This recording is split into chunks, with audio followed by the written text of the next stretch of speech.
Welcome to Rogue Bogues. This is episode 42 of the basketball series. We are back to discuss more NBA, NBL, and the world of basketball. And just quickly, we just finished our Q&A on the call-in app. So a reminder, if you want to ask us some questions, we had everything from whether we're jersey collectors, the Ben Simmons situation, Rich Paul, whatever it is, we're happy to have some back and forth banter dialogue with you and get those questions answered. So make sure you download the call-in app, all one word. You can set up a profile on there and ask as many questions as you want. Some weeks we have 5-10 people, sometimes more. So a few of our users have asked, 2 or 3 questions within a question. So that's more than welcome. So check that out. Pro, what's going on? Bad porn too. We yes. found out about bad porn. I had no idea. So if you want to find out about which NBA player has the nickname Bad Porn, that is porn with P-O-R-N, you need to jump on the call-in app, and that's how I'm going to get you to spruik the app. But it's actually a hilarious story with who got that nickname, and Pro actually read out the reason why, which was it fit well though, Pro, didn't it?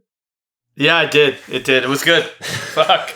Yeah, another day at the circus, my man. Another day at the circus. So a lot going on this week, so we'll get started. I'm going to give some love to the Wizards, man. They're first in the East right now. What is going on, Pro? They are first in the East. They're meshing well. They're not the most overly talented squad, but they have a good balance. They brought over obviously Kuzma and Caldwell Pope and Harrell from the Lakers, and they were part of, a few of them were part of a championship run, obviously with LeBron. Harrell wasn't, but the other two were, and I think they've brought a bit of steady leadership. Beal's playing very well. They have a good balanced roster, Pro. I mean, how have you found them so far? I think when you have an NBA roster with good talent but not great talent, of guys that sort of go hard at each other and work. And not one player doesn't necessarily need the ball. I mean, they got Beal, but they don't have a bunch of those guys. And Beal's sort of a little bit different sort of wiring.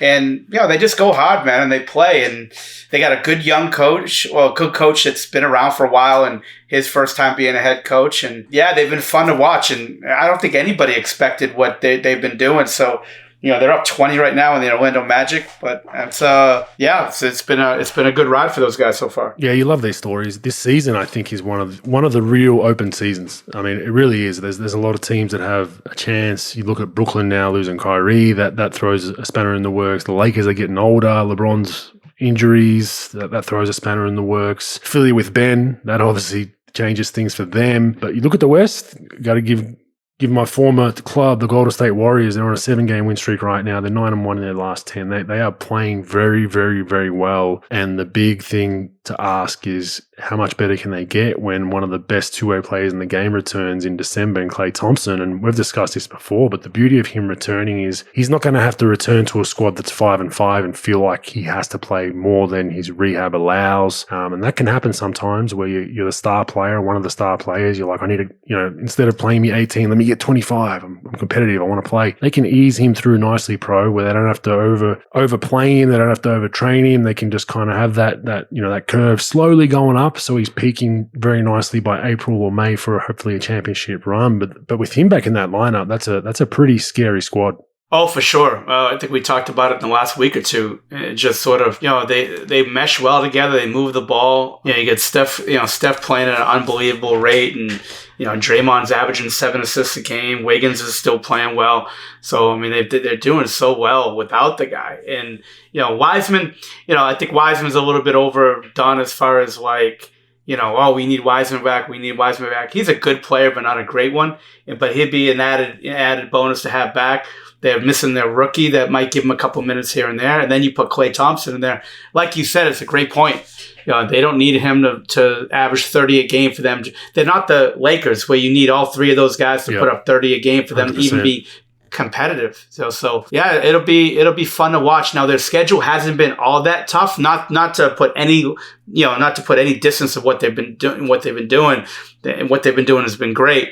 But like they are in a great situation right now, in a position when Klay comes back, Wiseman comes back, and sort of the game, the ball they've been playing. It's pretty cool. Yeah, it is. And look, they did smack the Bulls at home yesterday, which was probably their biggest and best win of the season so far. But yeah, you look at another team we spoke about last week who has snuck into the 10, the Oklahoma City Thunder, bro. They have snuck into the 10. They're in a play-in spot right now. They've won 4 straight. I don't think they're going to be there. I think they're still going to fall out. But, we like the way they play, so I had to give them a shout out. One I've got a concern about, which we discussed last week, still lost 6 in a row. The Atlanta Hawks, man. What is going on there? What are you seeing? Bogues, sometimes a team gets into a funk. I mean, Thibodeau actually did a great deal in his post-game press conference. They were asking about, well, at what point do you supposed to be sort of getting it? And he goes, well, they say 20 games, but fuck, 20 games turns into 30 games, and this is bullshit. Like at what point you say, well, maybe in 20 games. I always like to say 20 games, but they're in a funk right now. And look, they won a great team before the playoffs last year, and before they fired their coach, and then they sort of got into a little bit of a run, and then they made this huge run in the playoffs. And sometimes they're just a one-hit wonder. I don't think they're a one-hit wonder. They've got a good team, but Herder's hasn't been playing well. Like, their role players haven't been playing well, which is strange. I don't know. Like, they're not really guarding. They're not really having the energy that they brought to the table. I think in playoffs too, Bogues, you've been a part of stuff like this where you win a couple of games and then you get this tidal wave of confidence, and everyone's gelling and everyone's playing loose, and then now you're off. You get eliminated and then you're off, and then you got to start fresh the next season. And sometimes that stuff wears off. And I don't know. It's hard to say. They got all their players. It's not like they're missing guys because of injury. They've had a few. Capella's missed a game or two here, but it's just concerning. They're 4-9, like you said. You factor at 20 games, but shit, if they're 6 and 15 in another couple of weeks, there's panic buttons there, and it just feels like they think they arrived, and they kind of did last season, but they didn't. They were solid, but they got lucky with a few of their playoff series, in my opinion. But you need luck along the way. You can't take that away from them. But 2-8 in their last 10, there, I just feel like they thought they were there. We're there. We're almost at a championship, and it's like, nah, you're not. That's more than a year's body of work, right? Yeah, and to their credit, and I'll give a little credit to their schedule. I mean, their last 7 or 8 games, they had Denver, Golden State, Denver, Utah, Phoenix, Utah, the Nets, Wizards, Sixers. So they played some pretty tough teams, but still, they're not getting totally blown out here. And again, they need a stopgap. They need to stop this shit and be like, you know what? If you to me, Bogues, right? If you're a high level team, not a championship level, but a high level team, you gotta beat the teams below you. Probably you gotta win about 70 to 75% of your games below you. The teams within 2 below you and 2 ahead of you, you gotta be about 55%. And then the top tier teams that are more than 2 teams above you, you gotta at least be 45 to close to 500. You got to be able to beat those teams, and you got to be able to say, you know what, if you're a high level team, you got to take care of at least the teams below you.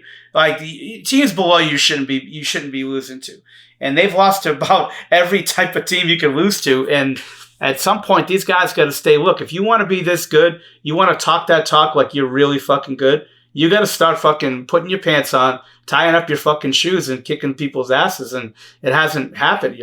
They're 6 in a row. That's tough, man. Yeah, and you got the formula right. I mean, most people, if you win 75 to 80% of the games you're supposed to win, so teams that are, let's say, not going to be playoff teams, and then all you need to do is go 500 against the top 8. And you're going to get a pretty good playoff spot. You're going to be in the middle somewhere. So that was always a goal for some teams that we were in the middle was, hey, make sure we beat these teams. And you're going to have bad nights sometimes. Some guy gets hot, or you've got a long road trip, or the infamous Miami trip where guys are out all night. You're going to lose those. But for the most part, 70 to 80% of the games you're supposed to win, which means anyone below you. And then if you just go 500 with rival teams that are going to be in the playoffs, you have a pretty good position. But yeah, they've got time to salvage it. But you look at Phoenix, they started off poorly.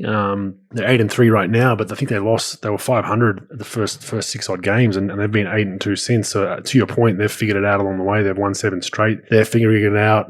Denver, much of the same. Jokic in and out of the lineup with the suspension. So yeah, I just think it's you just got to continue to take the punches along the way. But as you said, the Thibodeau point is like, okay, how long? All right, it's only this first 20 games. Oh, we've had a tough schedule to this point. Oh, we've had a guy injured, and then you're at All-Star break thinking, shit, we're in tank mode. So you gotta really be cognizant of not getting too far behind the 8 ball, because I've been part of those situations and they're not fun. But we'll move on to the housekeeping stuff. So look, we said we weren't going to talk about it anymore, but it's come up again, the Ben Simmons thing. Interesting quote from Ben Simmons. Ben Simmons believes the 76ers fines are worsening his mental health. That's a tough one, Pro. I don't like getting too much into this because you don't really know the situation. But the fact that mental health's come up halfway through this season isn't the best thing, and you're going to have, whether you agree or not, you're going to have people saying, I don't believe it. I think it's a tactic used to get him out of there. Are the fines really worsening your mental health? I don't think so, because Philly would have some sort of requirement that they have as a bare minimum around mental health stuff, where you probably need to meet with their psychologist, and reportedly they did that. He wasn't showing up for the appointments, hence the fines. But we're just drawing this bow out so far, just continuing. How have you seen those comments, and is it do you see this as a strategic play to just get some heat off Ben? Because as we know, you need to treat it delicately if it is a mental health play. Or do you see this as, I guess the question for you would be, Ben gets traded next week to Golden State. Is his mental health gone, and is he suiting up? I think it'll be miraculously recovered if he goes to another team. If he goes to Golden State, if he goes to Portland, if he goes to, some of these other teams as he's been talked about. And that's just, look, it's all about leverage. This NBA, in every category of the NBA, it's about having leverage. And he's trying to get as much leverage as he can. Look, he's lost a lot of face around the league as far as quitting on teams, not being able to deal with adversity. One of those talented guys, but has sort of underachieved in some capacity throughout his career, especially when adversity hits. And now they're trying to turn the tables the best they can. Look, I never complained about, even when I was with a team and a player left for free agency for more money. I never really complained when the team fucked a player. It's both teams fuck themselves. Like, they fuck the other side, and it goes like, you put up your chips. If you're good enough, you have this leverage, you'll be fine. If you're a team that's a big time team and have options, and you could dump a player that you've had around for 8 years and, either underwrite his contract or fucking lowball him or get rid of him for nothing. That's what they do. That's what teams do. Players do that, teams do that, and you deal with it. I think both sides fucked this up royally. I think that they could have dealt with this a lot better. They could have been a lot mature about this and professional about it. And I think both sides fucked it up. And it's going to fuck both sides up. For him, I think a lot of teams are stepping away from him because of the fact they're afraid to deal with him. And I think, on the team side, they're doing okay without him. But they need a player at the end of the day to really, because at what point does Embiid start not wanting to be there? This is fucking, I had enough. Like, they need to solidify their roster going forward, because if they don't get a player and then they get, and this thing goes all season or whatever it goes, and they go 1 round and out or 2 rounds and out, and then Embiid starts getting, get me the fuck out of here too. Now their whole team's fucked. Because they got nice players, but they're probably like a 7, 8, 9 seed without those 2 guys, maybe a 10 seed. So right now they gotta right the ship. You gotta deal this kid. You're not gonna up their value because that kid doesn't want to be there. They don't want him there. So it's not like you're gonna up their value if he plays. So you gotta get a player that's gonna you could put with Embiid and those rest of those other guys and go forward with, because this is getting out of hand. It is, and it's just continuing to get ugly. Look, the apocalypse might hit, Pro, but I'm going to somewhat agree with Rich Paul on a comment that he made. Now, this doesn't happen often from me, but I have to give credit for this comment. So it's probably not the right parallel, but he makes a small point here. He's been talking about John Wall, which is also another one of his clients. Johnny's able to play, but the Houston Rockets are okay using the collective bargaining agreement to pay him not to play. So which way is it? Johnny's perfectly healthy and ready to play, and it's okay in the CBA. We are being professional with both instances, but how can it go both ways? John and the Rockets have been professional about the situation, and we are also expecting the same with the 76ers. Now, it is apples and oranges to an extent, Pro, but I guess the point then that comes into play is if you're John Wall towards the end of your career, you need to play to up your value. You need to play for whatever reason. You're in the last year of a big deal, second last year, whatever your circumstances, you're making 20, 25 million. Team says, hey, we're developing our young guys. We don't want to play you. Nothing against you, but we want to sit you. That can be detrimental to your career, arguably, right? So there is a little bit of hypocrisy in it, and I agree with Rich Paul to an extent, but I still believe that Ben, show up to training, do the bare minimum they ask of you as hard as you can, and then like we've said many times, you don't need to sit around and eat popcorn with the guys if you don't want to be there. But there is a bit of a correlation to these two instances where teams can get away with just saying, we'll pay you not to play, but then all of a sudden you've got a player that wants out and it's bad chemistry wise, and they're like, you need to play to boost your trade value. So a little bit of hypocrisy, Pro, or not? Well, with John Wall, first of all, he's at $44 million and $47 next year, so he's owed $90 million, and he's made his bed. The last few years he's been hard to deal with. He's had instances off the court, flashing gang signs, saying stupid stuff, getting hurt, obviously with career injuries that were sort of derailed him for a few years. And now he gets to a situation where they're rebuilding and they've got all these young guys that he just doesn't fit. This has happened before. Maybe not with guys with contracts like his, but it's a little bit different. Look, even though there's a lot of shit talked about Ben Simmons, they wanted him back. Let's be honest. I mean, he shit the bed in the fucking playoffs. He did not perform well. And yeah, they probably should have shut their mouths and not said anything. Doc probably shouldn't have said what he said after the game and doing all this stuff. They just let it go. And then he would have been fine to come back. There's not going to be a problem. But both sides just handle this so fucking badly where, yes, they're in a situation where they need him and they want him. Houston, they don't really need or want John Wall, but no other team wants him either. Nobody wants to pay him $90 million. What's he going to do? Be a good, he's going to be like an influence on your young guys. He's going to be a great influence. Probably not. And, you just nobody really wants to have John Wall unless he's like mid-level exception or $5 or $6 million. No one's paying John Wall $40+ million to play. Ben Simmons had really good value, not great value, got diminished a little bit with the playoff stuff.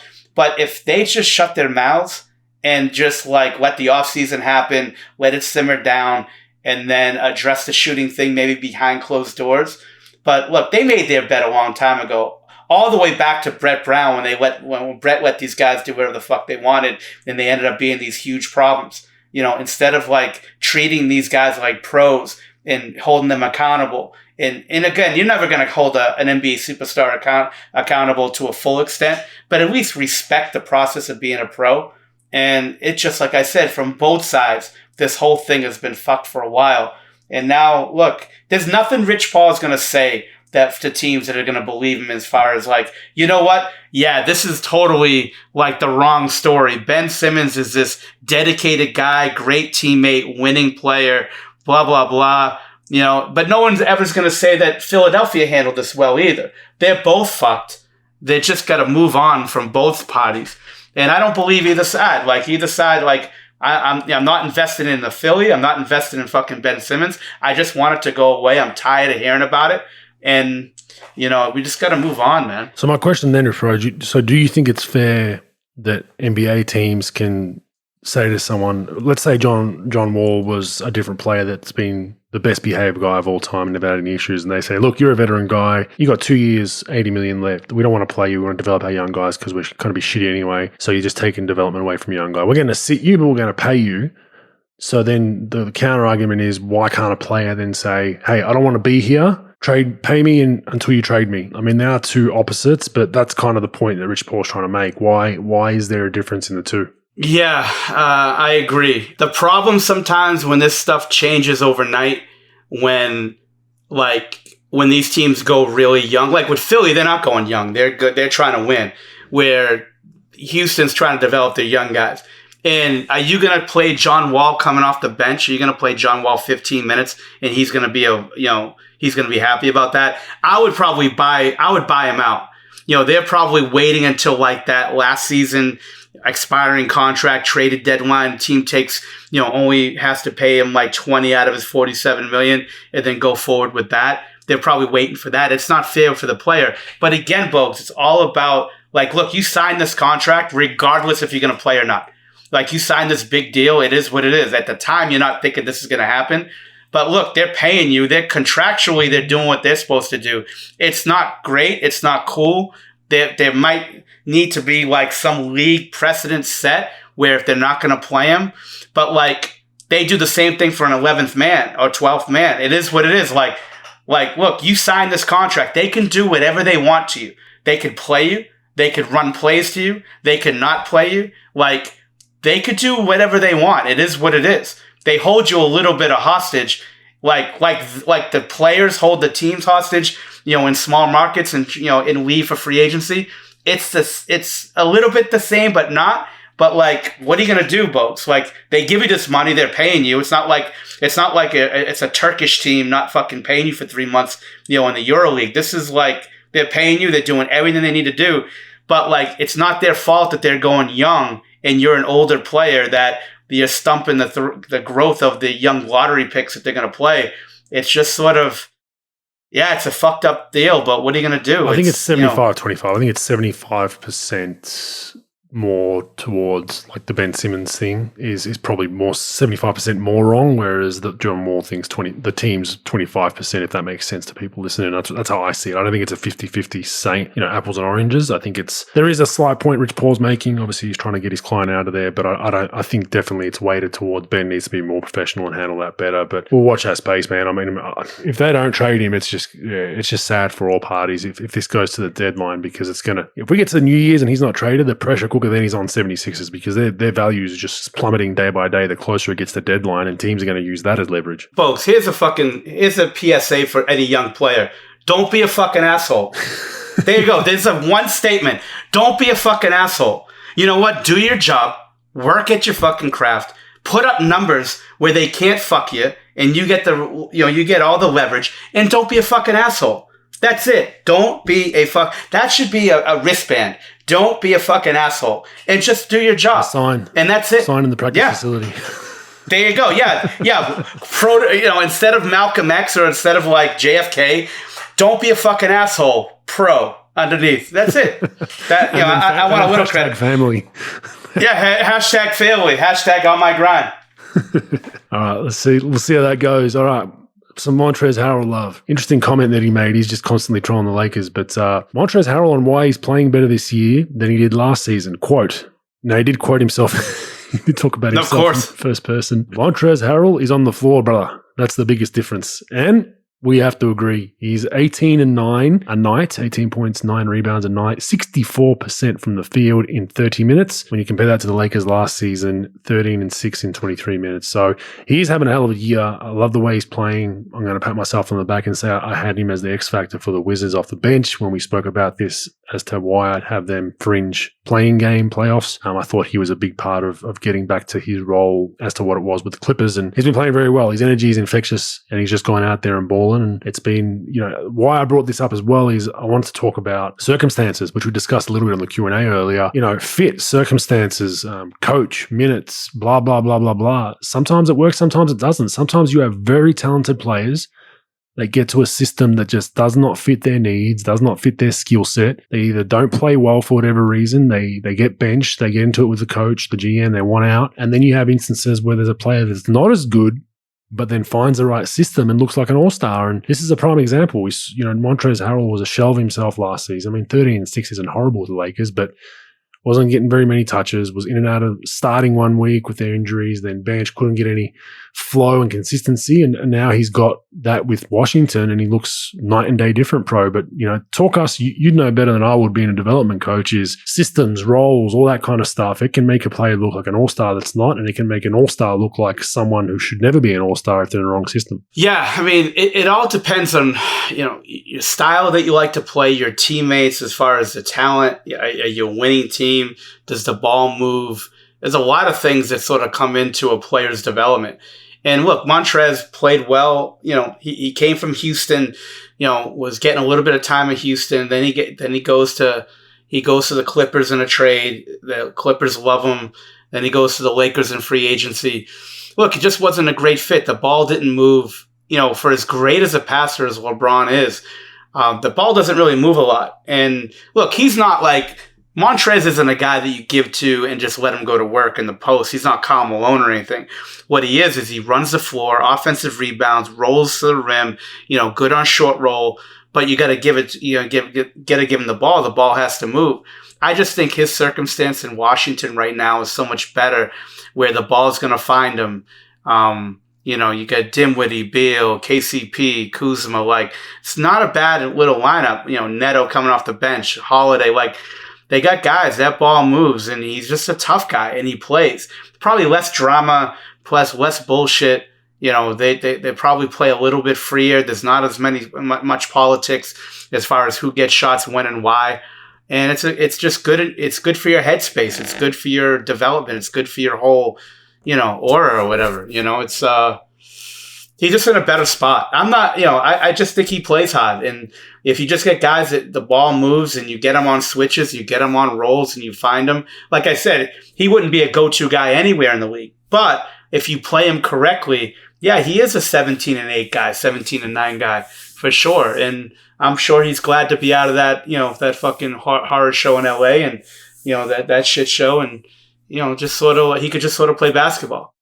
Yeah, and I guess it's a story for parents listening that have children and they're playing junior sports, whether they're in high school, college, want to be a pro one day, is I think, look, Montrezl Harrell he made a few snarky comments last season when he was with the Lakers, but nothing, he wasn't too much of an idiot.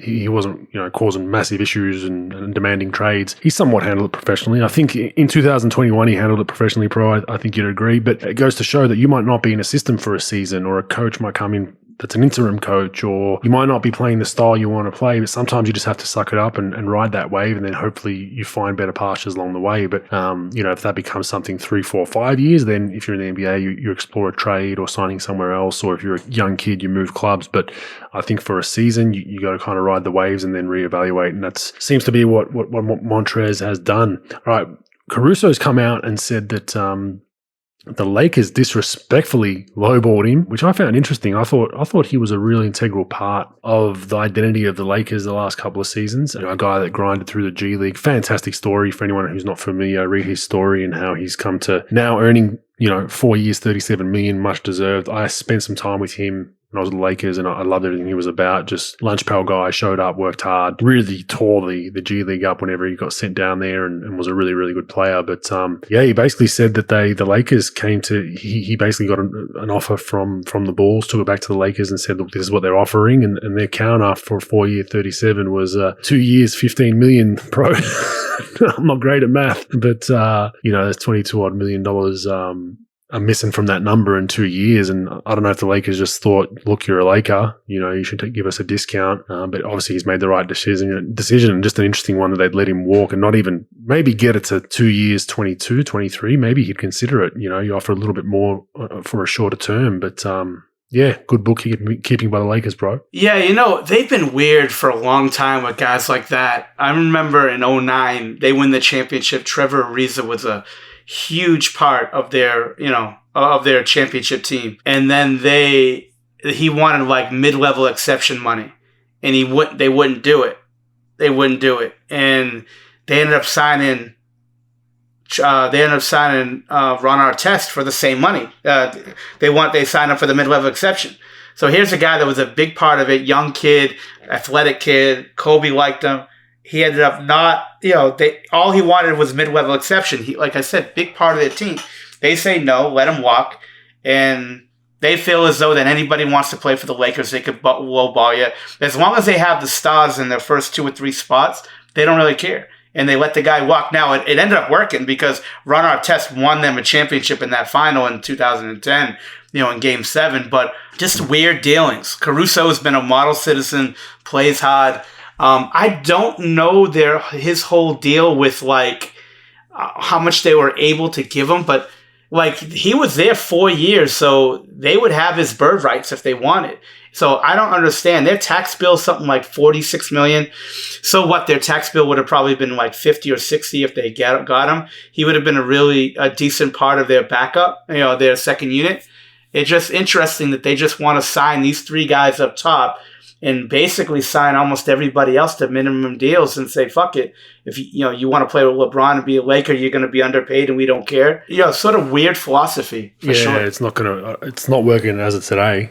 So you'll be interested to see. But I just thought Caruso's, he's one of the best kind of gritty, kind of Delhi-like defenders out there, especially in the pick and roll. He's not going to quit on plays. He makes all the right plays. High basketball IQ. His three-point shot's gotten a lot better and more confident, and he brought a lot more offensively than they thought he would, but he's been a great pickup for the Chicago Bulls. So the Lakers' loss is the Bulls' game, but just an interesting one with their bookkeeping. All right, next one is we have Robert Sarver's wife, Penny Sarver, apparently has sent some text messages to 3 former employees. Now, I hated the way this was spun. The text messages to me were not really that bad, in my opinion. One of the text messages said something along the lines of, I know a lot of bridges were burnt between you and I, you and Robert, and you are very bitter. I want to remind you that real lives are at stake. She further went on and said, please put your hatred aside and realize the hurt you were causing by spreading lies and fabrications. Is your time in the spotlight that important? If something happens to one of my children, I'll hold you and Earl Watson personally responsible. Think about your own child for a second and imagine the tables turned. So these people, one of the texts was to Earl Watson and a few other people, they've come out and said that they take those texts as threats, which I think is just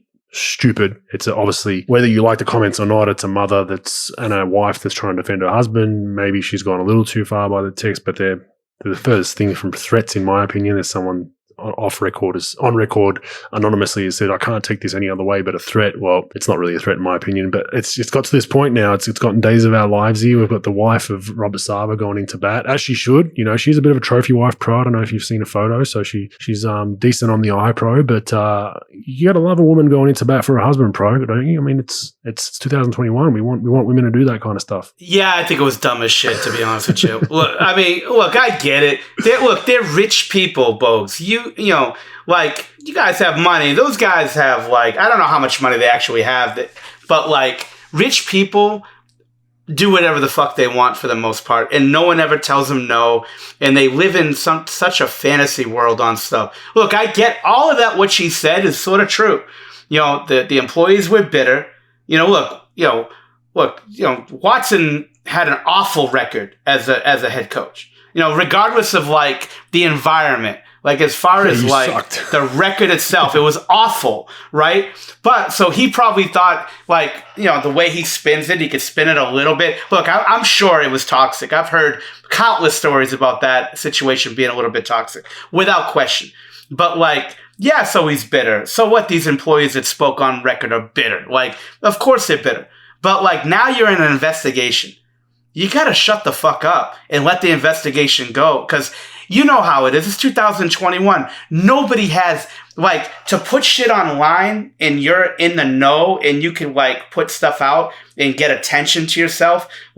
No one's ever going to hold that shit back. So once she pressed send, she had to expect in real life 100%. That this shit was going to get out. She's got to be smarter than that. Yeah, I mean, I was being a bit of a smart ass. I don't agree with it. No doubt. I just think you're right. I think just keep quiet, let the dust settle, and go to court and see how it goes. All I know is her law firm of Dewey, Cheatham, and Howe should have fucking definitely shut this shit down with these text messages. She's got to be smarter than that, and it's just going to be used against her, and it's just a fucking shit show. And it'll be interesting how this whole thing plays out.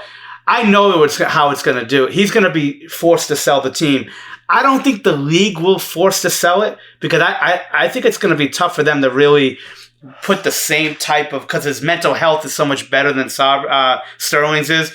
But what's going to happen is sponsors are going to start dropping. And financially, they're going to have to be forced to sell the team at some point. Can it go to a vote to the board, to the other owners, board of governors? Because they have no power to vote him out, though, can they? I'm not sure, Bogues. I can't even speak on that. That's what happened with Sterling. That's what happened with Sterling. They went to a vote, and I'll give some people a little bit of news that's never been discussed during the Donald Sterling investigation. Pro, you might know who this is. We're not going to name him, but there was one owner voted no do not kick out Donald Sterling. Just a little tidbit that you've heard here first on Rogue Bogues. There was one owner that was against it. That's still in the league today. So really, yes, there was. I've been told by some people very close to the situation that were in the room. There was one owner that said, "No, it's a bad precedent if we have a team taken off an owner for whatever reason." But anyway, that's just a small little bit of breaking news for our roguies, for our listeners. But yeah, man, just let the dust settle. Get this thing all over with. Look, toxic work environment. I mean, yeah, they're going to try to find a way to take the team, but it seems like the old stubborn kind of fella who's up there in age, who has nothing better to do than to fight this till his dying day. So I think this is going to be a long-term fight. I don't think it's going to happen as quickly as the Sterling thing did, which then leads to the argument of the players. They're arguably potential championship team. You know, they're top 5, top 6 in the league. Does that become a distraction the longer it goes on? Will that then mount pressure on Sava to say, hey, like it's affecting the team and the players? Does he care if it is? Who knows? You know, so there's a lot of questions and a lot of ramifications of this outside of just this. Did you, by the way, I can't remember whose podcast I was listening to. I think it might have been Strauss's. They played some footage of, it was the House of Strauss. They were talking about this and they basically got some clips back when they were trying to build get funding to revamp or build a new arena in Phoenix a number of years ago. And they had some lady at the court hearing say, like, Robert Sava has never given a shit about the city of Phoenix. He has never put $1 in. Why should, blah, blah, blah. Why should we be funding his arena? Like he's notoriously let every good player from the Phoenix Suns walk away for more money. He's notoriously, let go of good coaches and good employees because he didn't want to overpay him. And it was just a fair point. It was just from some random lady that showed up and was just blasting him. So he's not well liked there in Phoenix too, at least from Suns fans. And now it's only getting worse. So it'd just be interesting if all that pressure mounts up. And he, like you said, he's a rich dude. He can live on a yacht for the rest of his life. But I just think it's going to be a pissing contest for him, and he's going to fight this. Yeah, he will. Look, Sterling, he's dementia. I mean, the tape, dementia. He got $2 billion where Obama didn't bid against anybody. He just gave $2 billion, which they don't even own their own building at the time. So it's like, they basically own the jerseys, and that's about it. So it's like $2 billion. So it's like that. Of course, it was going to go. With Sava, at this point, there's no film. I mean, he might be an asshole, but his mental health seems like it's decent, right? And there's no pressure. Again, the only pressure that's going to come on him will be, how these mobs are going to start going after these sponsors, and these sponsors are going to be like, oh, no, racist, blah, blah, blah. And then they're going to drop, and financially, he won't be able to keep it. He's been an asshole for years, no doubt about it. But, this is going to be an interesting thing. He's not going to let this thing go. And I'll tell you what, there's a new fucking catchphrase in the NBA. It's called toxic work environment. We need to talk about that at some point, Bogues. There's differences, obviously, with the racist stuff that was said and some of the shit that was done. But, now, GMs are being called to the forefront for just yelling at people. So it's like, what actually constitutes an actual toxic work environment? Because if it's yelling at people, every coach and GM needs to be thrown out of the fucking league, right? It's the NBA, professional sports, as much as this is what always gets me about some of the NBA Twitter people that follow basketball and even the journalists, and they're generally, they don't like toxic masculinity and all that kind of stuff. Like, professional sports is the epitome of that. It's dog eat dog. It's like, I hope my locker room mate does his knee so I can take his minutes. It's, I hope he plays bad so I can then get in the rotation. It is. It's a fact. If you think I'm making things up, I'm sorry, that's the honest truth. So it's always funny when a lot of these journalists and stuff out there that are like, someone yelled at someone. I'm like, have you been part of any sporting team before in your life? Like, this is an everyday occurrence. It's like, I had a shower today and got cussed out by my coach. Like, it is what it is. Or my GM just lit the coach up for, why didn't you play my guy I just drafted? Like, that's every day. So if that's a toxic work environment, it's a pretty slippery slope, because you're going to have a lot of owners losing teams. You don't want people to be mutes. You want to hold people accountable. Now, is there a difference between that and like, hey, Jimmy, you're an absolute, blah, blah, blah, blah for 5-minute tirade? That's just gone straight personal. No, there's no room for that. But if it's like, hey man, like your work's, this is some shitty work. You need to do better. We need a better scouting report. Like, you haven't done X, Y, and Z. I've told you 5 times, 6 times, 7 times. I need more from you. That today would be deemed toxic. I guarantee you it would, because you're hurting someone's feelings. So you make a valid point. I think that's not defending Sava by any means, and I've heard different things. And I'll give you a funny story about Sterling when he was there, and he's probably going to end up in, probably already is in the same nursing home as Joe Biden. They can probably talk about soiling their pants and whatnot. But Donald Sterling, so I had a few of my teammates played there, and they said, man, that dude was wild. They said he used to bring friends in to the locker room. I don't know if you heard these stories, and almost walk his friends through the showers while guys were showering and be like, these are my racehorses. Like, look at these specimen. Look at them. They're in fantastic shape. And this, kind of like they were, purebred racehorses. Like, it was like, I heard stories like that from back in the day. I was like, holy shit. Like, why are they butt naked, bro? Like, just cruising friends through, like, hey, here's my collection of athletes. Have a look at that. The best Sterling story, and I've heard those stories, and they're true. I knew a guy that was a coach on their staff, and he told me the same exact thing. But I'll tell you what, one of my favorites that I was told. So Sterling's big thing is, like, obviously housing, right? Like, so he would go in, he would build like this housing development. Low rent, right? Low rent and high. Low and high. It's actually a great story. I got to get the total facts with it, but like Jerry Buss couldn't afford to buy the Lakers originally. So he had to get a loan, I believe, from Sterling. And so Sterling and him, like in the middle of the night, were going through like Beverly Hills, and he was basically picking out properties that he would trade off for him to buy the Lakers. That's not my story. My story would be he loves to gyp fucking like people who did work for him. So a contractor, he'd come in, say he would build these condos or whatever for like $50 million, $60 million.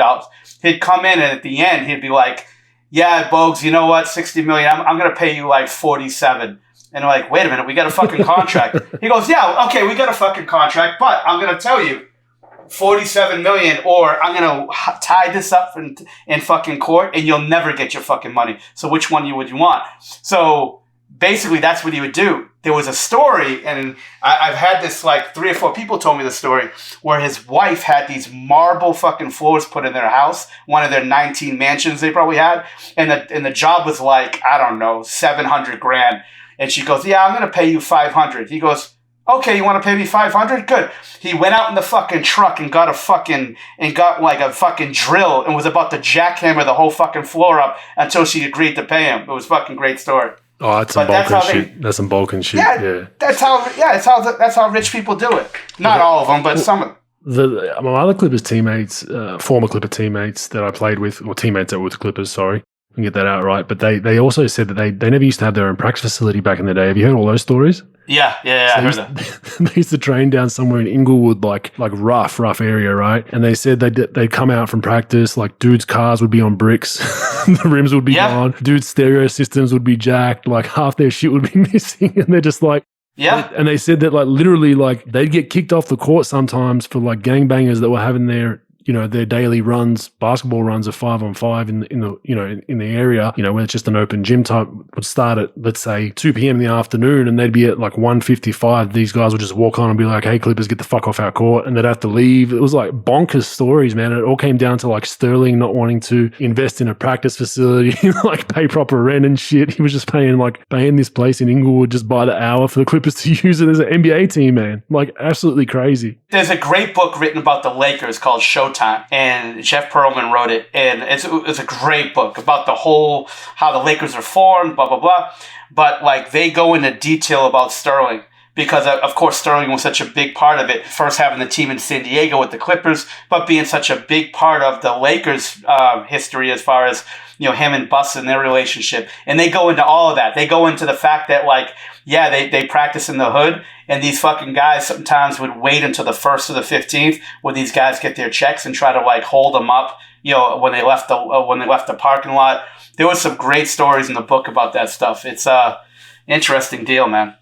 Yeah, it wasn't it? That's why they've always been kind of laughed at as not LA's team. They're always kind of the little poor brother. But all right, moving on. So I don't know if you just saw today or yesterday after the Wolves lost Russell Westbrook at the press conference. Did you see that, bro? No, I didn't. Yeah, so I've seen the footage. He basically had his cell phone in his hand during the whole press conference, and he's just looking at shit on his phone while he's answering questions. Of course. And whether that's right or wrong isn't why I brought it up. Brian Ward, who's their beat writer, he had a bit of a cry about it, put out a tweet saying what did he say? Call me crazy, but I think it's a bit disrespectful to look at your phone during entire post-game interviews, especially after getting blown out because they lost to the Wolves in a bad loss. And then he later wrote, just me, I guess. Manners. What a concept. Well, Pro, look, my message for Ryan Ward would be, instead of trying to get social clout, you were in the fucking press conference. How about you just say it while you asked your question?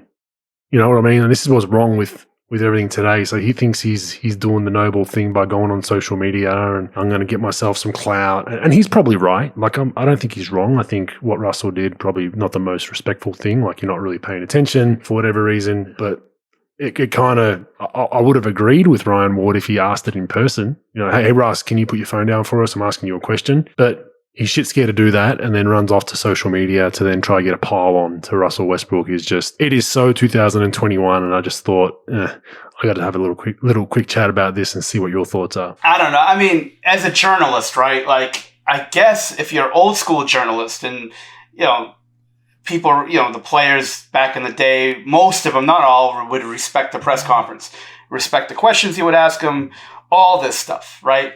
And I guess it is pretty disrespectful. And I don't know Ryan Ward, but, you know, it is pretty disrespectful, I guess. And if you really are serious about your, you know, about sort of your craft, you'd be a little bit pissed about it. I agree. He probably should have called them out like, hey, what's going on? But again, the NBA teams let these guys lash out at reporters and they don't say shit about it. You know, they disrespect the media as much as anyone these days. Now, there's some pretty fucking stupid journalists out there. Not all of them, but there are some guys and women who ask some dumb questions and aren't fucking informed. But I could see how Ryan would be a little bit, you know, ticked off about it. But it is, you know, it is the day and age of, you know, being a little passive aggressive online for sure. But I don't know, Bogues. Like, what's your thought? Like, here's the thing. Like, I do agree that the players should be able to, like, talk back to reporters, especially if they don't like a question or whatever. But, like, do you think that, like, flipping through your phone the whole time? No, I don't agree with that. I don't agree. Like I said, I think it's unprofessional. I just think then what Ryan Ward did was somewhat unprofessional. Like, I called him out. If I was a reporter, I would have been like, hey, Russ, you need me to text you my next question? Like, you know what I'm saying? Like, I would have made a joke about it and tried to lighten the mood, had a little bit of a pun. But then don't go crying on social media about it when you had a microphone in your hand. If it really was that disrespectful, like, which it was, I agree. But I just disagree with the way Ryan Ward's handled it. So 2021, he wanted his followers and fans to get all riled up about it, which has happened now. Russell's going to have to answer questions about it tomorrow. And I hope to God he brings a cell phone when he answers those questions just for a laugh. But yeah, I just think they both handled it poorly. Like, if it really bothered you, have some nuts and tell him on the spot, hey, man, do you mind putting your phone down? Or, hey, you know, whoever the PR guy is with the Lakers, say, hey, do you mind if you grab Russell's phone and we can – it would have caused some issues, but then don't then go and tweet it and hide behind your account. That's more my point. Look, respect goes both ways. There's dickhead journalists and reporters. There's dickhead players that treat him poorly. 90% do the right thing. And I think players genuinely appreciate when a journalist is well-researched. This is why I liked Strauss. I mean, he would piss a lot of people off, but at the same time, his questions were always different. They were always, you know, it wasn't the same, yeah, if we play hard tomorrow, we'll win. We need to stop player X. We need to keep our defensive field goal percentage low. Like, yeah, you know, it's robotic, boring shit, right? Where Strauss would come and ask you some shit that was just from left field, and it would make you think. I like people like that, even though I might not agree with the question or what it was about. But he would make you think and actually make you have an informed opinion. I respected those reporters because you could tell they enjoyed their craft. They weren't just A to B beat reporters that were doing the bare minimum to get their, you know, whatever their salary was. So everyone's different. Some guys love doing it. I had teammates that hated doing the media, and it wasn't so much from the point of view of the media. It was that they weren't confident in their speaking skills and they weren't confident in answering questions, and they didn't want to be that gotcha video that's on Instagram or making fun of an athlete saying something stupid, right? So I had, you know, teammates like that, and that's more than acceptable. So that they generally didn't want to do media, and, you know, our PR people understood that. And then you have people like Steph who are just so well spoken and calm and give great answers that are thrilled to watch at a press conference. So it goes both ways. Probably agree. You've got dickhead people in all walks of life, but Ryan Ward, grow some balls and ask the question. Ask the question or make the statement at the press conference, and don't tweet about it. You sent me this one, Dave Griffin, Alvin Gentry battle, and this one's pretty funny actually. And I know Alvin Gentry. I know David Griffin a little bit. I've only had a week's worth dealing with him in Cleveland, and then He actually came and visited the Kings 2 seasons ago when I was with him to check on Didi Lozada. But I've dealt with Alvin Gentry on a daily basis. I love his personality. He's got a great sense of humor, great dude to talk to, jovial. So anyhow, the story goes something like this. The Pelicans lead executive David Griffin, while Alvin Gentry coached the team in 2019-20, reportedly told people, I'm not sure if it was in the front office or in a board meeting, I give Alvin all the answers to the test and he still fails. So keep that in mind. You fast forward now. So Alvin's an assistant with the Kings, right? Yeah, Sacramento Kings. Obviously, Luke Walton connection with the Warriors, so that all makes sense. So as they're crossing paths in the locker room, Griffin approached Gentry in the bowels of the Smoothie King Center to offer a warm hello to his former head coach, yet Gentry brushed off his initial efforts as inauthentic. From there, according to multiple reports with knowledge of the incident, Griffin denied the findings of the New Orleans article, NOLA.com article, particularly his answers to the test line, and the notion that he played piano for Williamson during the team's bubble stay in Disney World. And then you hear Alvin Gentry shout, "You must not have given Stan the answers to the test either." Really good, really clever. He had that in his arsenal. So apparently the two were about to, Griffin turned around and wanted to go at Alvin Gentry. But I think that's great. I think it's awesome. I think it's it's something that he's had on his mind for a long, long time. And I assume he can use that same line this season with the way the New Orleans Pelicans are going pro. Yeah, I think he gave the answers to the geometry test. Unfortunately, they were taking a fucking history test with the way New Orleans is playing these days. But yeah, like Gentry, he's been around a long time. He made a lot of fucking money. He's well respected around the league. Yeah, I mean, it wasn't the greatest tenure in New Orleans, but look, if you're going to say something like that and it gets out, of course if the guy has any balls or fucking heart at all, he's going to use it against you.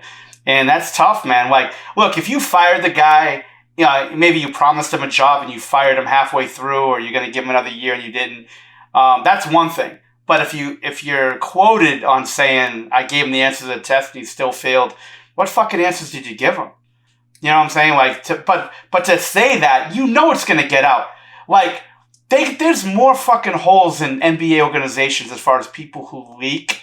Like, in coaches' meetings, there's going to be coaches who leak everything you say to players. As noted last week by a good friend H-Bob, right? He was actually shocked at that. Yeah, it leaks. Yeah, so there's going to be, like, whatever you say is either going to get recorded by a fucking employee, it's going to get, or just regurgitated to the media, to the owner, to players. Like, it's going to get out. So if you don't, hey, look, you could say whatever you want, but you're going to have to fucking pay the piper at some point. And the guy called you on it. And, it's just another fucking day at the circus, my man. I loved it, though. I love that kind of stuff. Yeah, I love people that remember shit and then bring it up no doubt. Right at the opportune time. Yeah. I love when people do that to me. If I said something stupid, which happens almost daily on every hour on the hour. Like, if somebody brings it back at me and I can't say anything, I'll be like, you know what? I got nothing. Great fucking line. Yeah. Like, good memory. That's the deal. Yeah, exactly. No doubt. Yeah, no doubt. We all make mistakes, but yeah, I mean, that's a good one. You must not have given him the answer to the test. All right, pet peeve of mine, pro, I'm going to bring up mic'd up players, man. Oh man, it's getting bad. It's fake as shit. Oh, it's fake as shit. And people have no idea. Like, I've been around teams where people have been mic'd up, and I was cognizant of. I never wanted to be mic'd up. I've been asked numerous times. I said, number one, no one will understand what the hell I'm saying. Number two, I swear way too much. Number three, I'm going to say something stupid. And number four, I don't want to change the way I am because I know I've got a microphone on. Let me give everyone a tip out there. Everyone that's mic'd up, that's not their personality. Generally speaking, everyone. It's like, I've seen guys that are, dead quiet for the most part. They don't really say a whole lot. Or on a microphone, yeah, let's go, guys. Come on, get it together. Oh, it's just a 5-0 run. We can get it to timeout, guys. Nah, stay together. Come on. Why are we bitching at each other? Pick a brother up. Pick a teammate up. And I'm just like, dude, like that vomit emoji is whenever I see a player mic'd up. And it's just so Hollywood. So I just wanted to kind of voice my pet peeve with it. And some will say, okay, but pro sports is Hollywood these days, so we get it. But people think that that's the personality of the player. Look how engaged he is, and look how much it's not. Watch the other 81 games. Go buy a courtside seat behind the bench when they're down 30 or up 20 or whatever it is, and then you'll see the real player. But I don't know how you feel about it, pro, but it's something that's always been something that's been on the top of my mind and bothered me. I told you, if I was going to write a book, it'll be about the NBA. It would be titled "Everybody Lies." Everybody lies, because that's the fucking truth. Everybody lies, and especially when they're on camera, not many people are genuine. I'd say 92% of the people are not going to be genuine when they're on camera. I remember this when I was with Grover. They were going to do at the end, they were going to do a reality show on us. Yeah. You know, like a fucking full-fledged reality show. I said, you know what? This is going to be fucking great. You know, because especially how I talk, like, it would be great. And I watched a little reality TV before then, but not much. So I didn't really know what to think of it. I thought most of that stuff was a little bit real. And then we go in the back room, like they filmed us working out. I'll be cussing out Eddie Curry, all this stuff. And then we're in the back with another employee. And then the producer was like, well, I want you to ask this question, and then he's going to answer it like this. I was like, whoa, what the fuck are you talking about? And he goes, oh, yeah, like we do 50 of these reality shows. All of those conversations that people have with each other, 1,000% scripted. Not one of it's like real shit. I'm like, fuck this shit. I can't do this then. Like, you know, so it's the same thing when you're mic'd. It's all fucking not scripted, but players know when they're mic'd. It's not like they got a hot mic. You know, TMZ get those hot mics a lot, and it gets out there. Like when people are talking like real shit because they don't know they're being recorded. It ain't like that when players are recorded. You know, it's not like that. They know they're being recorded, so of course they're going to be on best behavior. So, yeah, for the most part, that stuff's fake. Not all of it, but I'd say more than 90% of it's going to be fake. It is, and it just shows you. I guess it's incentivized because if you put a player on that's boring, you're not going to get that opportunity again to be asked to be mic'd up neither. So you got to play the part a little bit. But I just hated seeing some of my teammates completely change when they had a mic on. Like you'd almost 82 games, they're pretty quiet for 75 of them in timeouts, and then we're down, and they're in there rallying the troops in a timeout. I used to walk up to them and try to pat them down and feel if there was a microphone and.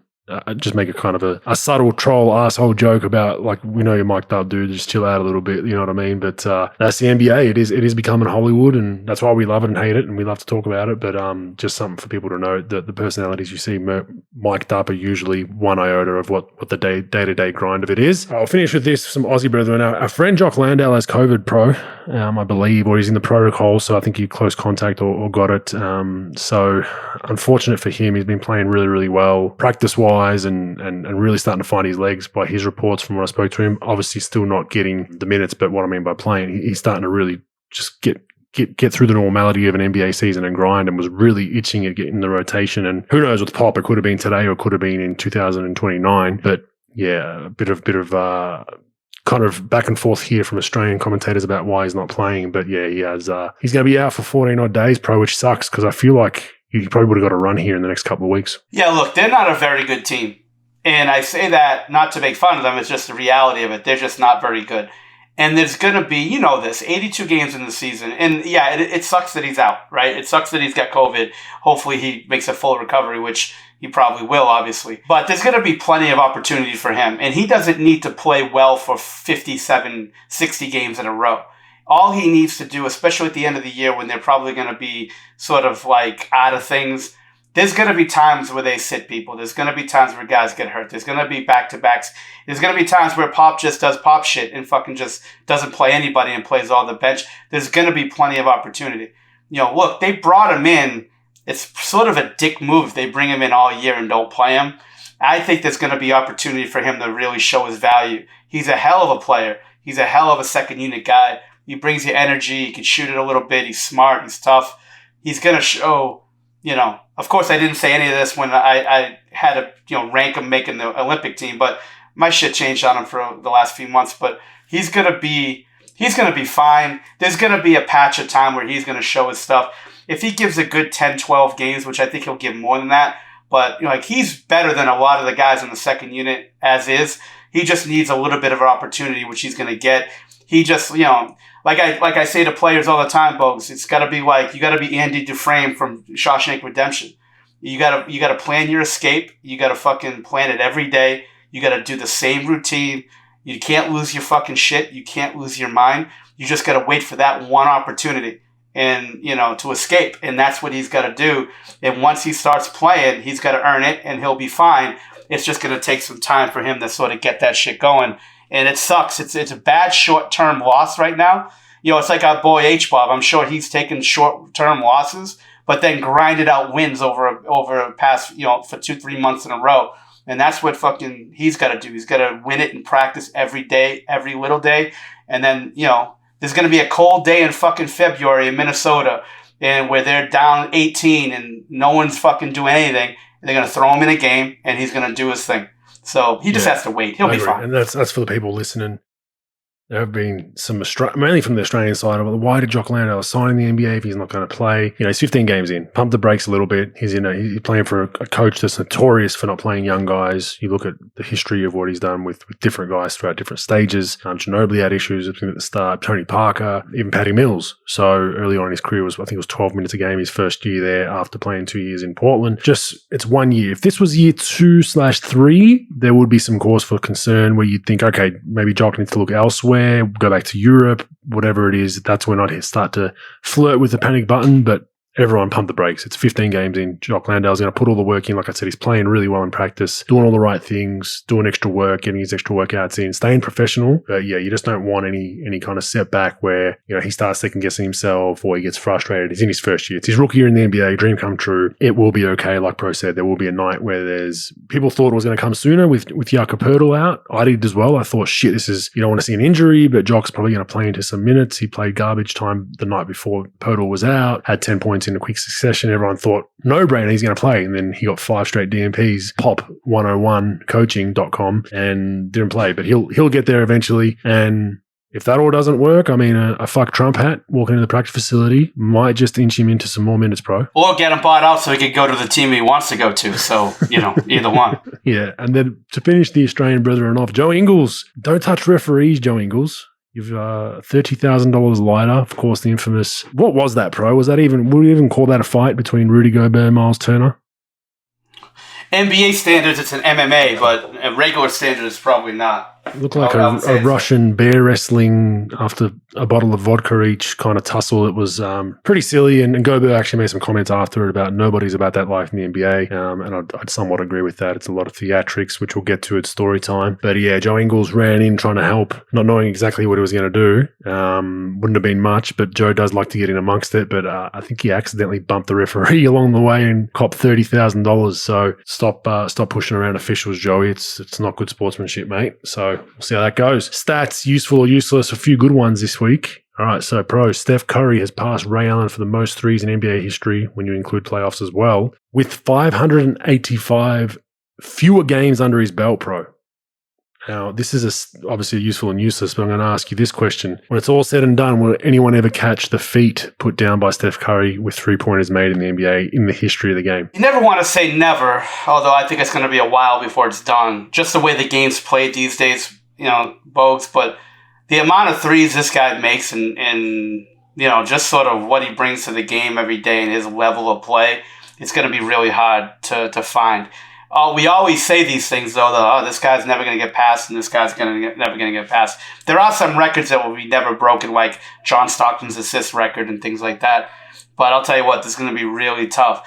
Now, this is a useful stat for sure, but it'll be interesting if Ray Allen played in this era where threes, people wanted him to shoot threes his whole career, but into the volume they're shot today, I'd be interested to see how he would have done with this, Yeah, but I feel like Ray was much better kind of moving off screens and feet set. Yeah. I think Steph's degree of difficulty just this season has gone up another step from the last couple of seasons. With the stuff that he's making is absolutely bananas. So I think there's an argument to it, yes, because it's valued more. Like if you compare, even someone that's probably over the last 10 years who's top 100 for 3-point field goals made would probably be first in the 80s, right? That's just the way the game's progressed and the value around 3-point shooting. But he's currently, Steph, 3,366 3-pointers made his NBA career to date. He's going to pass 4,000 quite easily.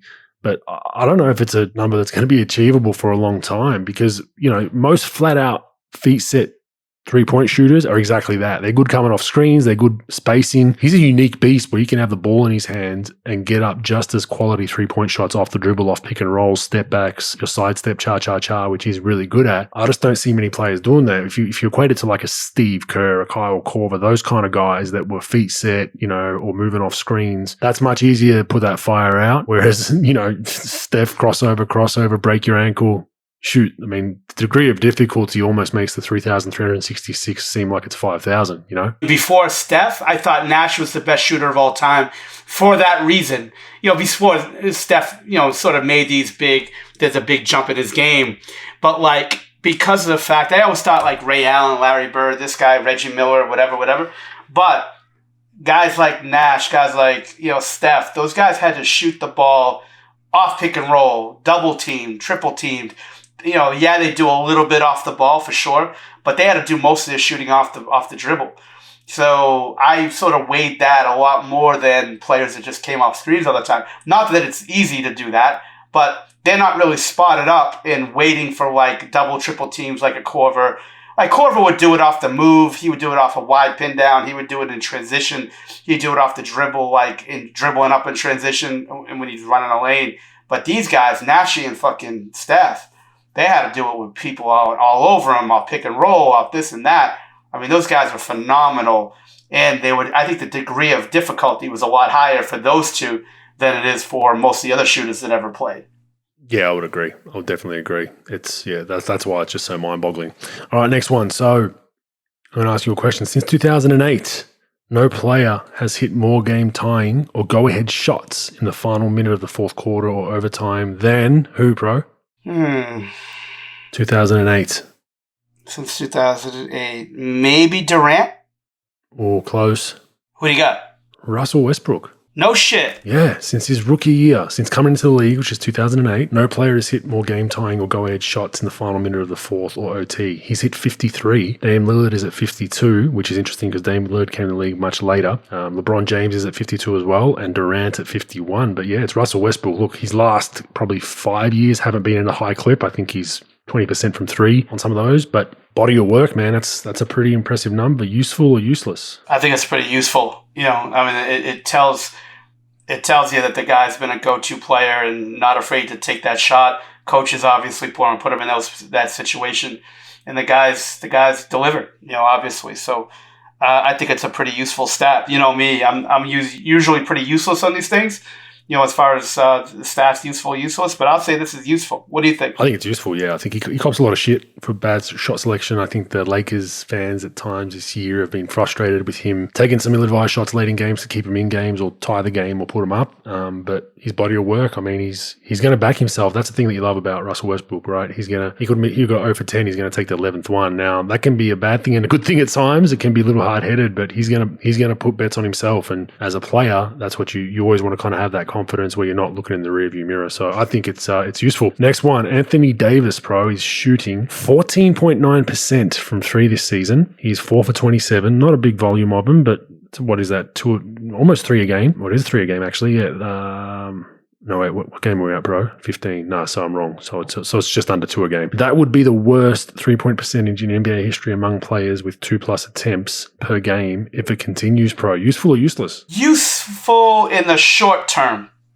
I think that he's going to have to play more games to see where this is. He's on my fantasy team, which I drafted him by accident, by the way. I meant to draft Booker, and the time went out, and I couldn't fucking select it. I was pissed, so I had to take Davis because he was higher in the rank. He was sort of like in the rankings, like the next guy to take. But I had Booker. I couldn't fucking do it. And I don't like taking Davis because he's always hurt, and he falls down. Davis must fall down 79 times a game. I mean, that guy's on the floor more times than anybody else. I'd say it's short term. The guy's a pretty good shooter. He's a skilled player. I don't think that tells the whole story. I just think it tells the story short term. I'll tell you what, Bogues, we talked about the ball and all these players complaining about it. There are a lot of fucking players that usually shoot pretty good percentages that's struggling like a motherfucker. I'm not saying it's the ball, but what the fuck? Except for KD and Steph. Yeah, KD, that's true. Yeah. But like Dame Lillard struggling, Herter struggling, Robinson struggling. Now, Robinson's signed that $20 million a year deal. You could probably, put a little bit of that on it. But like, there's a lot of players fucking struggling. It's interesting. But yeah, I think he'll knock out of it a little bit. I think it's useful though, because their lineups are predicated on him being at the 5 for small ball a lot because of that 3-point shooting ability. So he needs to get that number, to a respectable 25, 30%, which is going to be hard to do because he's at 14.9% right now. Is it messing with his head? Does it make him want to post up more, not shoot as many of them? I mean, I doubt teams aren't still going to dare him to shoot them. They're going to get a late hand up, but yeah, that's a huge part of their spacing when they go small ball. And I made an interesting note too about Dame Lillard. We spoke about that last week with his 3-point shooting. It's gotten better since we spoke about it, but I watched a game a couple of nights ago and you could tell it was he was making a cognizant effort of attacking the paint and not just settling for those threes. So I don't know if his coaches were like, look, we know you're not shooting it well. You're actually a really good player getting in the paint. You probably settle sometimes too much for the three. Try to attack more. And this game, I think he had high 20s or roundabouts there with 2 made threes, that's mind-boggling for Dame Lillard, right? He didn't take that many threes. So I like the fact that he's probably aware of that he's not shooting it that well, which he has been commenting on and has actually tried to attack the paint instead of just trying to shoot his way out of it. Yeah, Dame's, one of those players, it's just sort of the new age guys that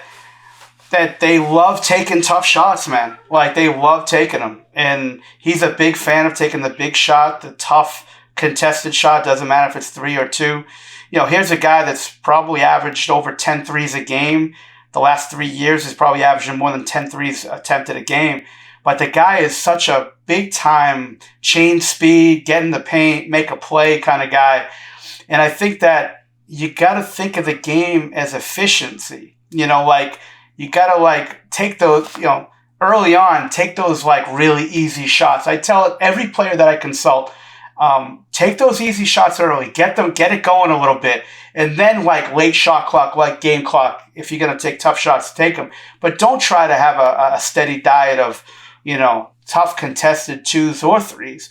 But I think that getting to the basket, getting to the free throw line, and again, you're talking about a guy that's been averaging about, I'd say 7.2 or so in the last 5 years attempts a game.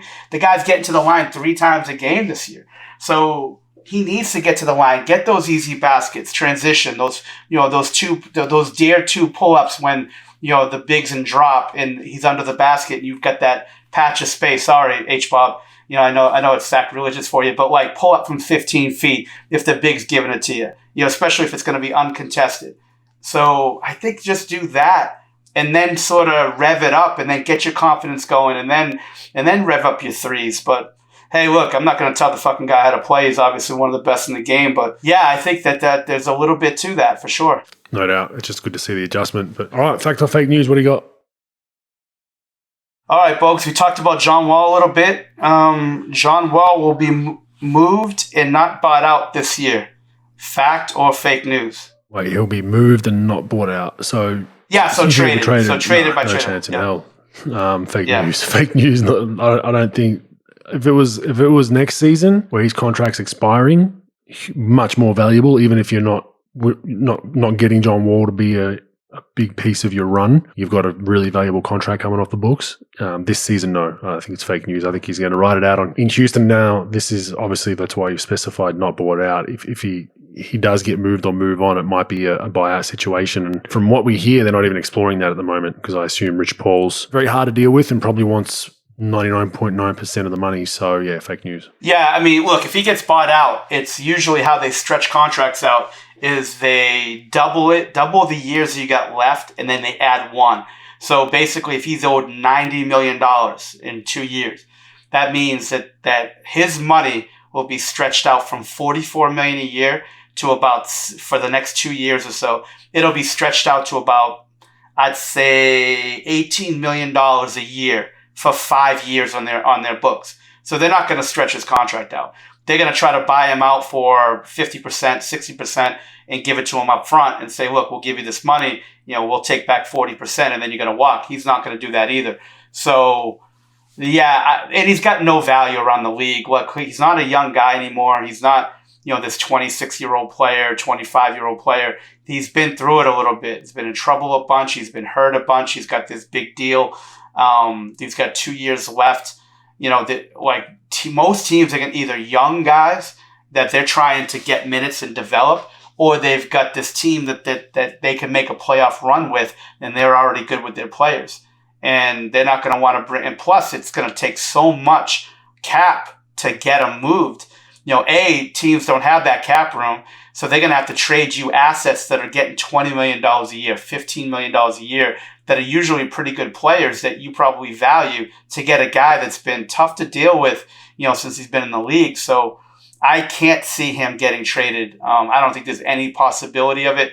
Although we've said that on contracts before, and guys that, the Westbrook contract, the Paul contract, and these contracts end up being moved anyway. So it'll be interesting. I just don't. I'd say it's about a 99% chance he does not get traded this year. So I say fake news. All right, Bogues. Hey, not only Washington we got to give props to, but how about fucking Cleveland? What they're doing and what JB Bickerstaff and those guys are doing. I mean, they're sitting pretty. One of the top teams in the East, and it's unbelievable because they've been such a cellar dweller. The Cleveland Cavaliers. Will the Cleveland Cavaliers and Washington Wizards finish in the top 5? They will finish in the top 5 at the end of the year. Fact or fake news? Fake news, not both. I think one of them has a chance. The only reason I say that is I've got Brooklyn in there. I think Chicago will be up there. Miami will be up there. I think Milwaukee's going to sneak up there. Once they get a bit more healthy, they've had some junky lineups as of late, Giannis in and out and whatnot. So I think Milwaukee will be in that top 5 when it's all said and done, which then knocks out one of them. I'd say fake news. I think one of them, though, arguably you could also say they both get knocked out, but stranger things have happened. Like we said, Washington just won again. They're now 9-3. During recording, they beat Orlando, and Cleveland right now are in a tied ball game with Boston. So it's a tough one, but I think fake news for both. Yeah, I agree. Look, we're early. They're playing great. Both teams are playing great. A lot to be said about their head coaches and what they've been doing, and the players, and they've been fun to watch. I just can't see over an 82-game season. Like you said, Milwaukee's in the shitter right now, and you don't know what's going to happen with Atlanta. New York could sort of sneak up there a little bit. So there are teams that could sneak up. Boston's playing better, although I don't think they'll finish in the top 5. You don't know what's going to happen with Philly, but they may move up a little bit depending if they're going to get anything for Simmons. I'd probably say fake news on that, but it is pretty interesting that two teams that we figured to be not cellar dwellers, but not doing very well, that they're both in the top 5, 13, 14 games in. So, yeah, I'd say fake news. Last but certainly not least, the Oklahoma City Thunder, which it looks like the 2010 Oklahoma City Thunder, the way they've been playing lately, they will win more games than the 2-12 New Orleans Pelicans at the end of the year. Fact or fake? That's beyond fact. We should probably even change that to the Spurs will win more games than Spurs or Pelicans at this point, because it's Spurs are 4-8, Pelicans 2-12. But yeah, OKC, I like them. I think they're young. They'll battle out some games. I don't think they'll make the playoffs. If they do, Jesus, that's a championship for them. But they're 5-6 currently. New Orleans are 2-12. New Orleans there's reports that we didn't really hit on that Zion Williamson is nowhere near return, and a lot of it's not predicated on his injury, and his injury is not healing as well as they would have liked. But it's weight. He's just overweight and can't drop pounds, and I assume his conditioning can't really do a whole lot of heart rate conditioning because of his injury. And what's a commercial? Is it a Mountain Dew commercial he's doing? What's he doing? Mountain Dew commercial, yeah. He's probably him and Zach LaVine. Probably got too many cases of those in the kitchen. So. Hey, you think he purposely messed his lineup so he could drink that Mountain Dew more during the commercial or what? Yeah, maybe. It's hopefully we're spitting it out and not taking it down. But I've done a few of those commercials before, and I usually would spit it out along the way. So you're not, I think I did a Powerade one once, and I was like, damn, if I drink all these bottles in the shoot, I'm going to, it's like 15 bottles of Powerade. So, but yeah, look, fact, double down fact. I'll put the house on it. New Orleans, it's just. Even with Zion, I just didn't think they were a good team. I don't think they're a good team. I love Ingram. I think he's got the fire, passion, work ethic, and he's trying to get better as a player. But Valanciunas, his numbers are mind-boggling, but your team's 2-12, so I don't buy too much into those numbers. But he can only play what's in front of him, and he's put some big numbers up. But yeah, I just don't see any light in the tunnel for them. Like, look at their roster, and you're like, how much better can we be in 2 years with some draft picks and development? Probably not that much better, and it's just it's a bad situation there in New Orleans, bro. What do you think? Well, I should have changed the fucking question. I should have asked you, will the Vancouver Grizzlies win more games than the New Orleans Pelicans? Yeah, exactly. Because I think both the San Diego Clippers and the Vancouver Grizzlies will win more of the games. No, I think it's a shit show. I don't know when Zion's going to come back. I'm not a mind reader, but it's just not a good thing. Their team's not very good. and then you add his sort of shenanigans that's going on there. Oklahoma City definitely does not want to win more games. And right now, they're only 4.5 out, but I just don't see, what you could energize New Orleans with in their roster to sort of propel them up, 4 games. Again, Oklahoma doesn't want to win, but I just can't see the way they're playing and the way their coaches. Look, they got a better coach right now. They've got a better they got better younger players. They got better older players. Well, let me ask you this. So the New Orleans Hornets tomorrow acquire a top 25 NBA player with that current roster without losing anything. Are they playoff bound? I don't think so. It just looks janky. It's just a janky roster. It's like a rookie head coach. It's just, I don't know. Just something about their team I just don't like. It just does not fit at all for me. Even if maybe bar Kevin Durant, who'd have to average 40 or a Steph, but geez, like who's helping them? And it's not one player. I think it's they need to do some massive soul searching and just blow that thing up and go the OKC route, I think. Yeah, and the funny thing is they've been trying to do that. Like they did that before, and they got the Zion, and they got they got all those picks in the Anthony Davis trade, and they tried to do that with their younger guys, and they just couldn't do it. They've been bad for a long time. They've been bad for a few years now, and like where do you go from here? And again, remember, there hasn't been a rookie yet that has said no to the second contract from the NBA team, regardless of how much of a shit show organization or a situation it's been. The only guy that I remember is Porzingis, but he got traded. So it's not like he said no to New York. He just got traded. When's Zion? Is it this offseason? He's got to be up for an extension soon. Yeah, for sure. So I'll be interested because look at all the marketing money. Although, look, he's been taking a little bit of a hit this year with the injuries. Look, the guy's been hurt for 3 years straight. The guy's been hurt. He's had weight issues. He puts up great numbers, and he's a marketable kid. He's a good kid.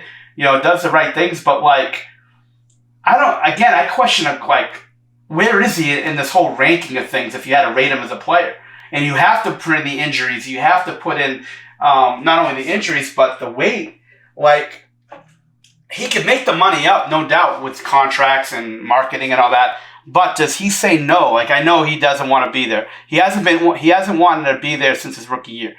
But does he say no and play? Either forces a trade, or does he say no, becomes an 1 year place for the qualifying offer, which would be unprecedented, and then sign somewhere else? So I don't think that New Orleans will let him do that. They'll probably deal him before that. But again, it gets tricky too because his salary is not that much.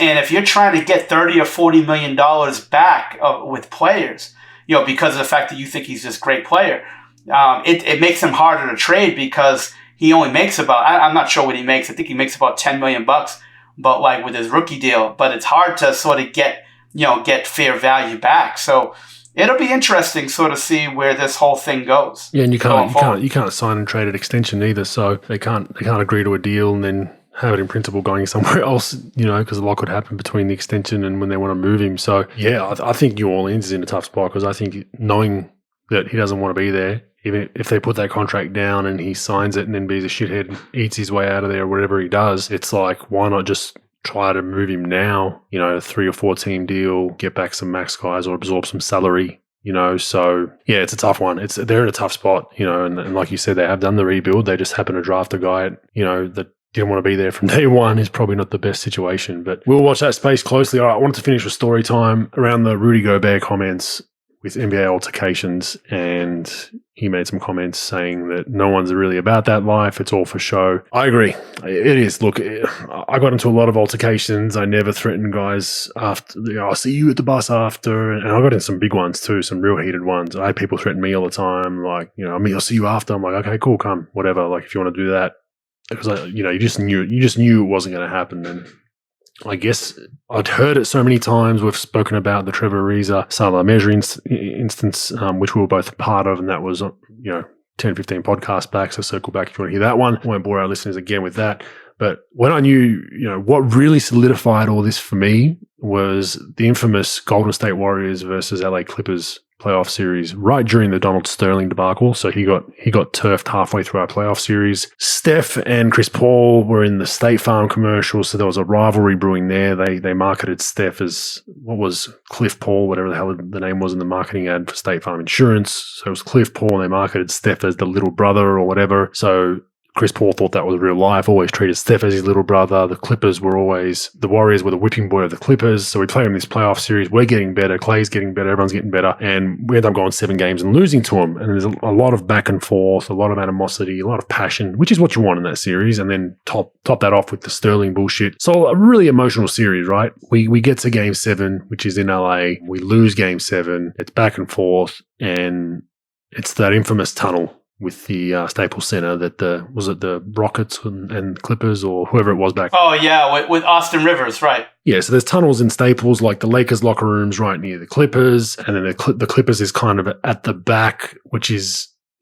behind the visiting locker room. If you walk through the back door of that, it goes to this little hallway at the back that goes into like the Clippers locker room, and that's behind the main tunnel of the arena where the public is, right? So we get back into the locker room. It's dead quiet. Like we're all pissed off, right? And Mark Jackson's kind of given a soft-spoken end of season address. You should be proud of yourself. Like, it was just real quiet. You could hear a pin drop. And Chris Paul comes to the back of the tunnel. Like, he walks specifically to come through the back. So he's walking past our locker room. He didn't have to go that way, but he did. So we had some hotties on the team at that time. We had Steve Blake, we had Jermaine O'Neal, whatever, right? So we're sitting there and you just hear Chris Paul, after they've just beaten us, 4-3. It's mighty quiet in that locker room now. I don't hear anything now. I don't hear any chirping and talking. It's mighty quiet in that locker room now, hey? And just kept saying it. And we're just like, dude, you just beat us. Like, you don't need to rub our face in it, right? So I look over and Steve Blake is like sitting in his chair. He's like rocking back and forth listening to this with his like fists balled up. And for those that don't know Steve Blake, he's got a real mean, angry streak. Like, I'm talking like goes black and punching walls, like whatever, right? When he gets real pissed off. So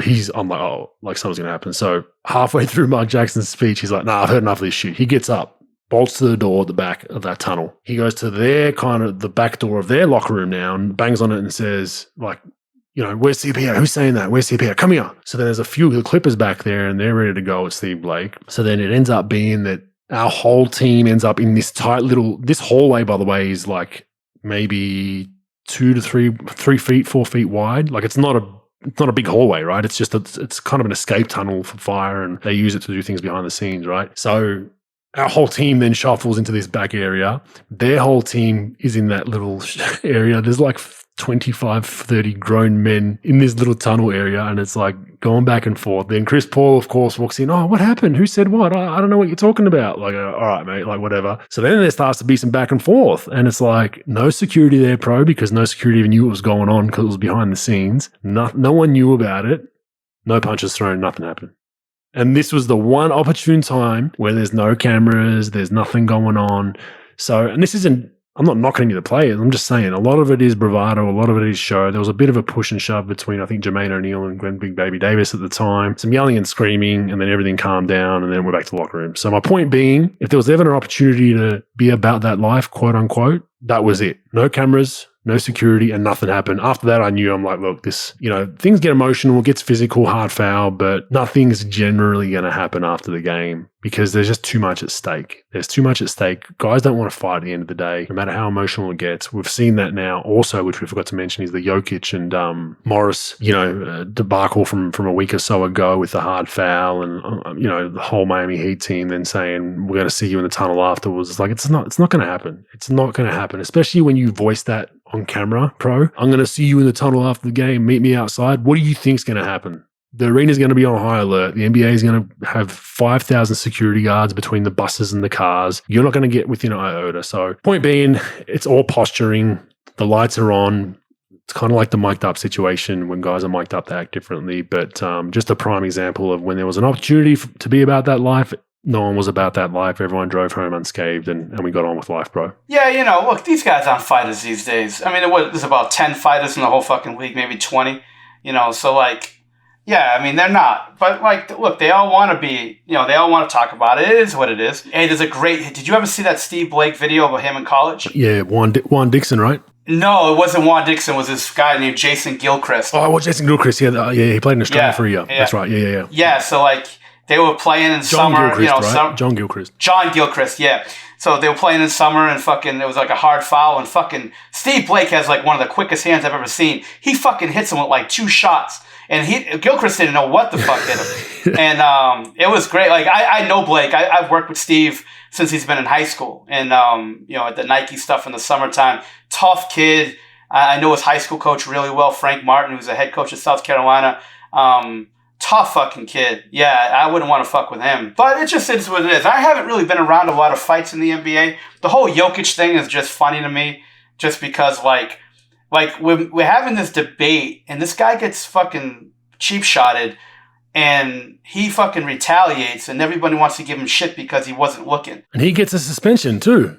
Yeah, and he gets a suspension. It's like, look, like we've seen 1,000 of these wrap-up fouls. Look, they grab your arm, they wrap you up. Like, the guy literally hit him in the fucking chest with his elbow. What do you expect was going to happen? Not only that, bro, if you watch a replay, he actually need him first. Like, Charlie horsed the shit out of his quad. If you watch a replay from the other angle, need him, like, stuck his knee out, need him in the quad, and then collected his whole hip. And it's like, yeah, I'm all for the retaliation. Like, you should never penalize the retaliation more than the... And you know what pisses me off about this, bro? So... For those who are on YouTube, I was in a scuffle with the Portland Trailblazers one night, and I went to box Joel Freeland out, and he basically, as I put my arm out to box him out, turned to the ball, he grabbed the arm that I put out and had it stuck behind my back like a police hold, kind of like, I had my knuckles were kind of down the bottom near the bottom of my back, and my arm was crossed, and like had me like almost a jiu-jitsu hold. So I turned around with him still holding me, and I went to throw him off me, and I slightly grazed the bottom of his chin, was actually going for his chest. So it started like this massive all-in, right? So I got suspended for a game, and they told me that the reason why we suspended you is because you instigated the whole all-in, because there was some crazy shit that went on. Like Mo Williams came, LaMarcus and Mo both swung at me, missed. I had them in a chokehold. Then someone ran at the front of our bench from Portland. Jermaine O'Neal was in street clothes and like tried to choke them out. So then all this worse shit happened, right? Mine should have been a flagrant at best, right? But their whole reasoning was, we're giving you a suspension because you instigated everything else that happened after that. I'm like, that's bullshit. That's not my fault. Like I was in a jiu-jitsu hold, and I pushed him off me. Why am I getting suspended and no one else is? Like, so you're telling me they could have just picked up a chair from the crowd and smacked it on someone's head, but it's Bogut's fault for starting it. Anyway, but now they're like, okay, yeah, Morris, he instigated it all, but Jokic's reaction was, well, I'm like, it's so double standards. So, but yeah, man, like you're right. It's just, I think Jokic was in the right kind of, it was right what he did. Like you got to stand up and defend yourself. If he wouldn't have done that, guess what would happen whenever he's having a nice game or a hot game? Someone would have messed with him, and that's someone's hit him. A line in the sand moment. Jokic is a hothead in himself. Like he's quiet and soft spoken, but he has that. We've seen him get ejected from games for doing crazy shit, throwing the ball in the stands. But to your point, I agree with you totally. Like if you're going to give Jokic a game, you give Morris a game. Yeah, I mean, look, these guys are basketball players. They're not fucking MMA guys. They're not fighters. Yeah, they might train and do all that stuff in the summer, and a lot of them train, but they don't want to fight. D. Will is. They know. Yeah, he is. I'll give it. He's got a fight coming up. Yeah. Shout out to. Yeah, he's going to fight a football player, right? Yeah, Darren Williams. It's Darren Williams, not Daron. Even though he doesn't want to be Daron. Yep. Darren Williams. Yeah, he was actually. You remember when he was training for MMA while he was contracted with the Mavs, right? Mm-hmm. Yeah, he actually. I think he has a gym in Dallas, actually, an MMA gym that he opened up. But do you remember he used to come to like a few times he had an injury, and they're like, "How did you do this?" He's like, "Oh, I must have done it at practice yesterday." And they're like, "Dude, you have like a like." You really did it at practice? Would you go do some MMA shit? He's like, nah, basketball practice. It's like clear as day. He's got like scuffs and scratches and bruise marks on him because he was training, because he loved it. That was like his outlet mentally. That and golf. Yeah, and golf. So shout out to him. He's got a big fight coming up, so I'm interested to watch that. So there are some NBA fighters. It'd be about the same equivalent, 99.099% of catching COVID and ended up in hospital. But folks, all out battle royal, 510 players. Who's the last guy coming out? Today's players? Yes, today's players. 510 in the ring.